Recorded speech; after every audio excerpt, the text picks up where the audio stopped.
কিছুমানে জাননে গোটেই দিনৰ দিনটো দোকানত বহি থাকে এটা বস্তু বিক্ৰী নহয় কথাটো বুজিছনে দিনৰ দিনটো দোকানত বহি থাকে এটা বস্তু বিক্ৰী নহয় মুখখন দেখিলে বেয়া লাগে ৰোড সাইডত যে মানুহবিলাকে যে ৰুটি আৰু চাহ বিক্ৰী কৰে বহুত বয়সীয়া মানে মানুহ এজনী আৰু খুৰা এজন বহুত বয়স হৈছে বিক্ৰী কৰি আছে মই ক'লো বাইদেউ চাহ একাপ দিয়ক চাহ একাপ খাওঁতে মই সুধিলো এই ইমান মন মাৰি আছে যে কি হৈছে তো মোক কৈছে কি ক'বা 12:30 এটাই বাজিল 50 টকা এটাও বিক্ৰী হোৱা নাই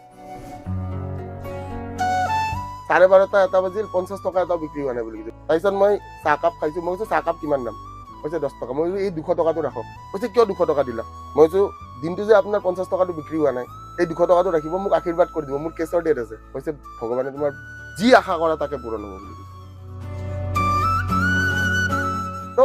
সেই smile no that 200 rupees is not the matter but the smile that you got in the face of that person is what matters in life